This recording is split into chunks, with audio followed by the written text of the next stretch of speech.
Hey everybody, time for yet again another smoke detector unboxing. This is going to be probably a quicker one. Very tiny box here. I'm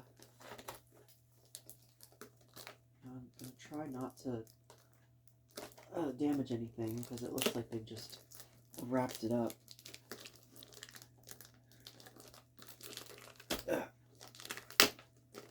This is plastic? Or, no, this is plastic. I thought it was paper.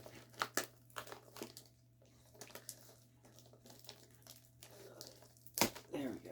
Okay. Guess I'll just try not to crush the box while I'm just tearing the whole thing open.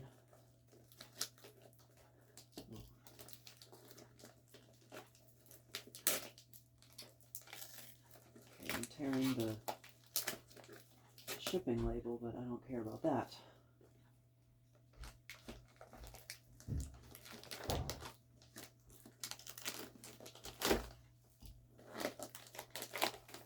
Okay. There we go.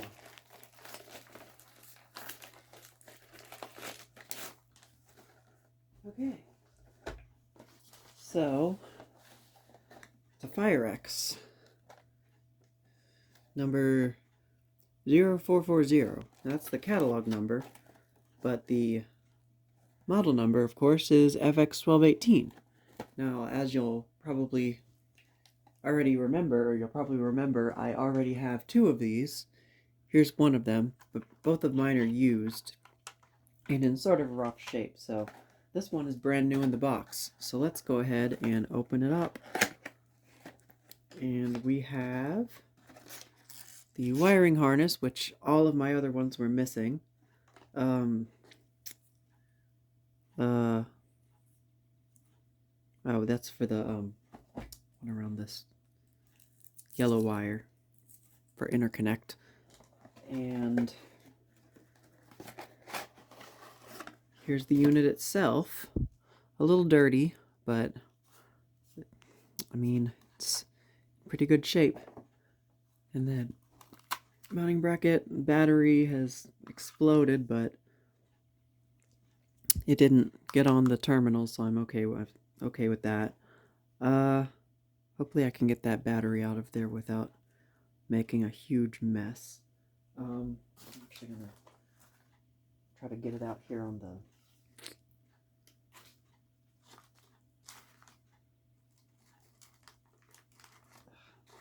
packaging.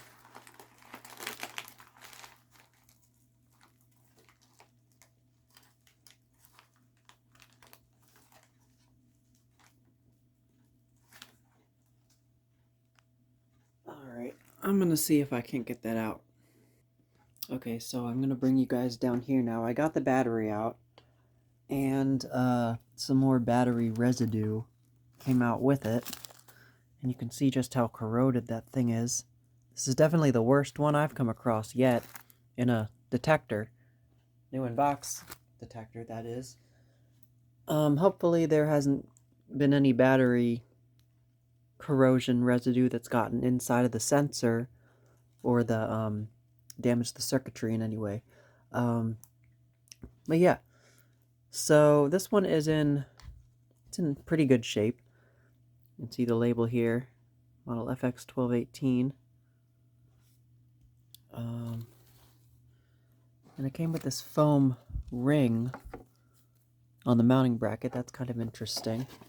And then inside of the box still, we have the manual, which I'll show you guys in a minute. I'm going to put the battery to the side. And as you guys know, these were the successor to the FX1020 or FXW-1 and FXW-1A. And then these had the FX1020 did not have a battery backup. This one had the mechanical Kobishi CLB26 vibratory type horn. These were the next, quote-unquote, next generation models, which had the battery backup they had a green LED inside as well as a red LED. The green LED is for power and the red LED was for the battery. I might power this one up with AC power. I don't know. We'll see. But yeah.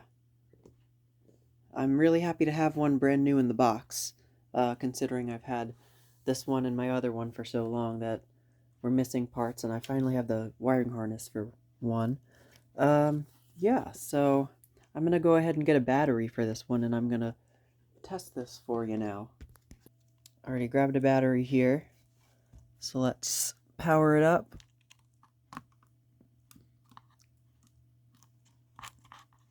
Maybe. There we go. Alright. Battery's in place, no falsing or anything yet. Let's give it a test.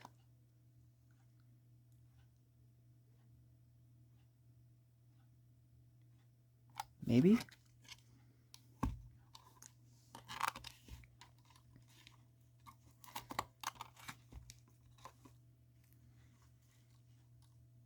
Yeah, the battery's connected. This battery's good.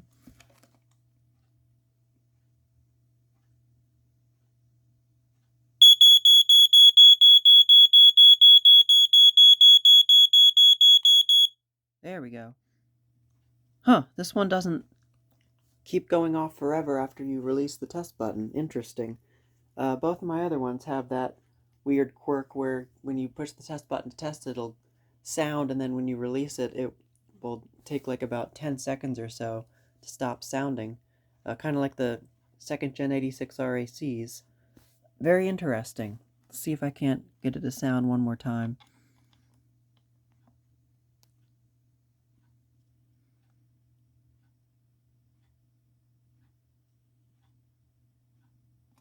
Maybe.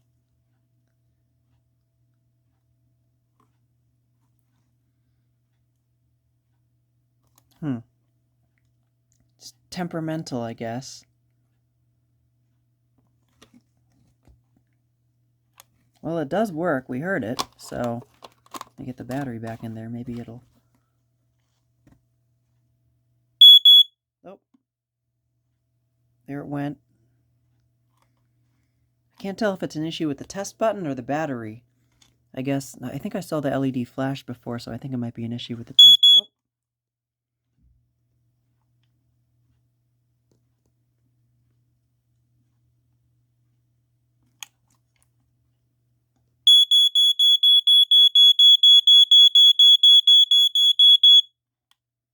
Okay, not sure, but it works, kinda. Anyway, take a look at the manual now. I guess this is information about that foam gasket, which I mentioned. And it is a fold-out piece of paper, a pamphlet. Move the other FX1218 over in the pocket knife. It's going to be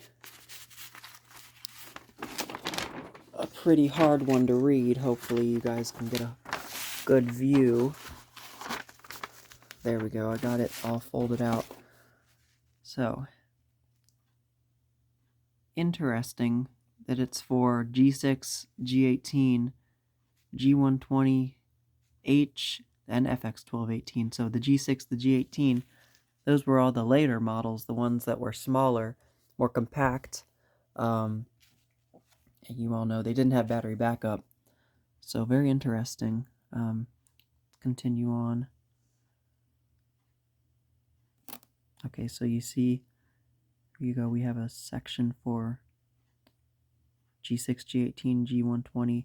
Oh, and H was a separate model number. I thought it was G120H.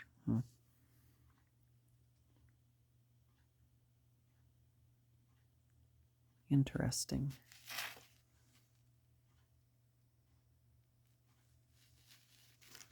Of course, as always, if you want to read anything, just give it a pause. I'll try to get my best view here. This text is pretty small.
So again, here they have separate sections for the G6, G18, etc.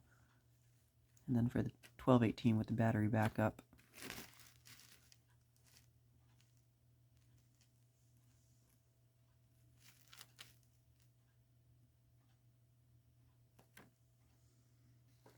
Some interesting drawings. These are all of the G6, G18 series.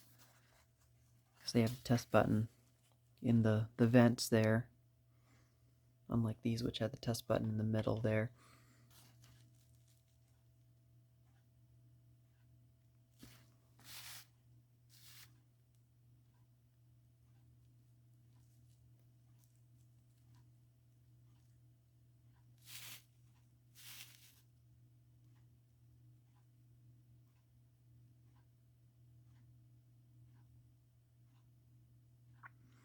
I guess 692, that seems like the correct date, because I think I did see the date code on the back of this unit here. Where is it? Right there. 92. Which seems correct for this era. Interesting, there's no warranty registration or anything like that in here. I guess maybe these were like contractor and residential models.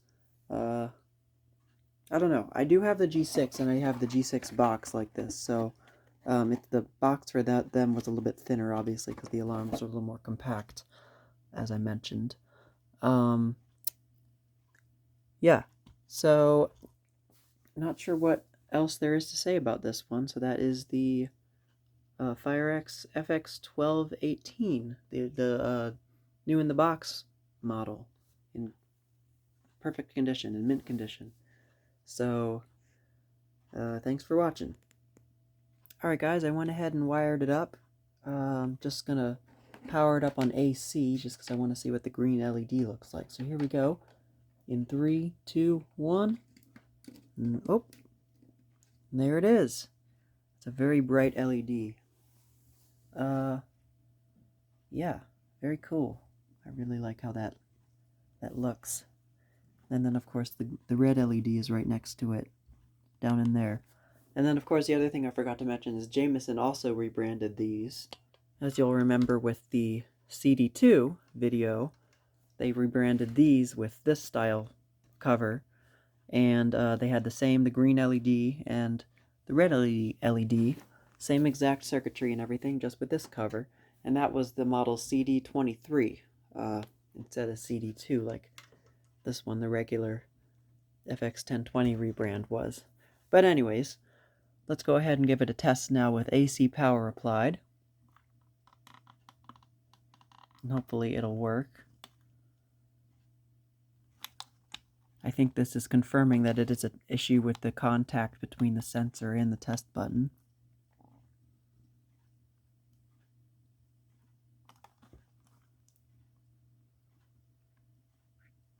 Come on, we know you work.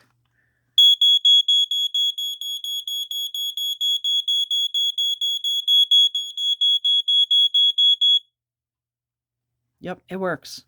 I think it's just you can see there the sensor's got a little bit of corrosion around the outside. Not like super bad corrosion, just affecting the contact of the test button jumper on top of the sensor. I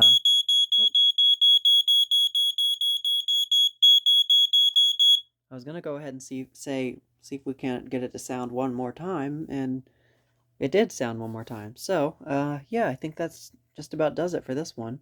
So that is the FireX FX1218, brand new in the box. Thank you guys for watching as always, and I will see you in the next video.